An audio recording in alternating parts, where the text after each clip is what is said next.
نبی پاک صلی اللہ علیہ وسلم نے فرمایا، ہر عالم کے پاس نہ بیٹھنا، اس عالم کے پاس بیٹھنا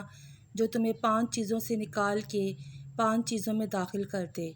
یا رسول اللہ صلی اللہ علیہ وسلم، کون کون سی؟ تو حضور صلی اللہ علیہ وسلم نے فرمایا، اس عالم کے پاس بیٹھنا جو تمہیں شک سے نکال کے یقین کی طرف لے آئے، دوسرا جو تمہیں ریاکاری سے نکال کے اخلاص کے زمرے میں لے آئے، تیسرا نبی پاک صلی اللہ علیہ وسلم نے فرمایا، جو تمہارے دلوں میں دنیا کی خواہش نکال کے ہمارے دل میں تمہارے رب تمہیں آخرت میں یہ چیزیں دینے والا ہے، اس کی محبت تمہارے دلوں میں پیدا کر دے۔ چوتھے نمبر پر نبی پاک صلی اللہ علیہ وسلم نے فرمایا، اس شخص اس عالم کے پاس بیٹھو جو تمہیں تکبر سے نکال کے عاجزی کی طرف لے آئے۔ اور پانچواں، اللہ کے محبوب صلی اللہ علیہ وسلم نے فرمایا، اس عالم کے پاس بیٹھو جو تمہیں دشمنی سے نکال کے خیر خواہی کی طرف لے آئے۔